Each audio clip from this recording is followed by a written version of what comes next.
Price increase or not, what Google have done with the improvements to the Pixel 7a makes it outright contender for mid-range phone of the year. You know what? Scrap that, because it's more in the arena of phone of the year, and it's not even close. Here's why. 5 reasons why the Pixel 7a actually sits in a strong position to be crowned phone of the year.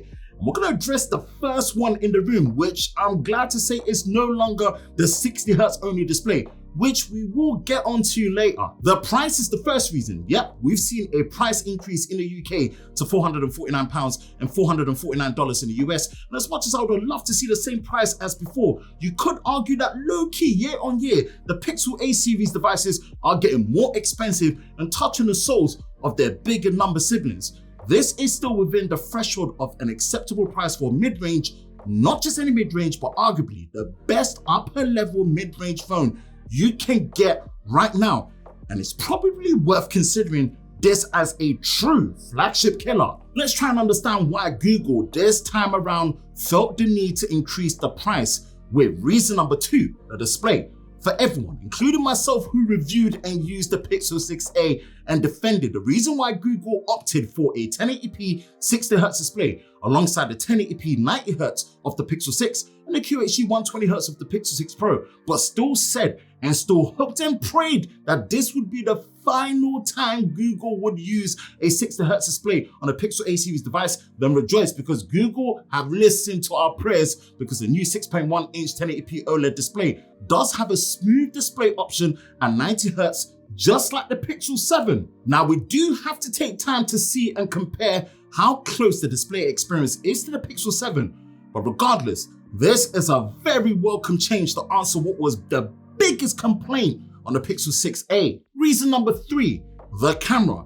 We thought Google were going to run the main 12 megapixel camera to the ground for like a good couple more years, but surprise, surprise, we do have a new 64 megapixel main sensor, which not only pixel bins down to 16 megapixels, but it's also larger for more natural light, which should in turn produce a cleaner image for photos, and that's before Google's computational powers kick in. That alone would have been enough, but the ultra-wide is now upgraded to a 13 megapixel sensor and looks to finally have a wider field of view. And most importantly, the selfie camera is now 13 megapixels, up from 8 megapixels on the Pixel 6a, which, thanks to the internal specs and processing, is finally able to shoot 4K 30 FPS. More testing is needed to really see if the camera holds up, so be sure to subscribe and turn on notifications so you don't miss my ultimate camera comparison test with the Pixel 7a. And of course, if you've discovered this video and are watching at a later date, then of course I'll have a link in the description below and the cards above.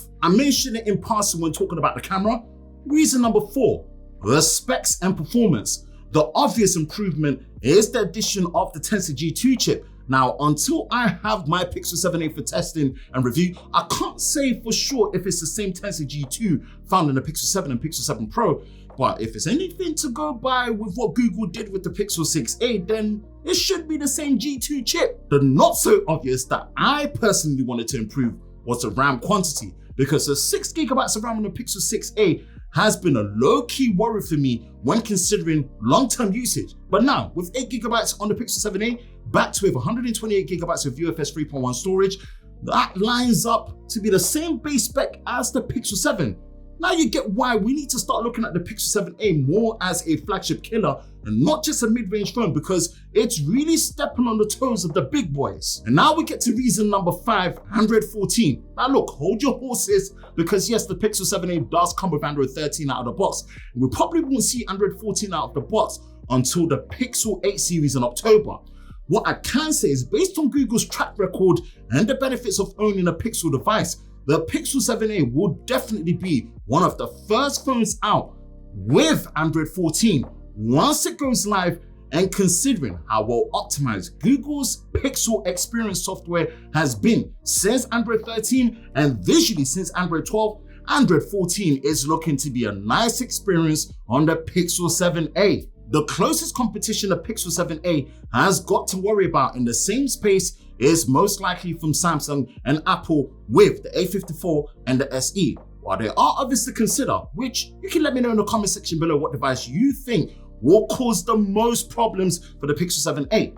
Apart from the Pixel 7 causing a bit of in-house beef, since in the UK, you can mostly find a Pixel 7 discounted down to as low as £486 at the time of this recording, I still think the Phone of the Year crown is still there for the Pixel 7a.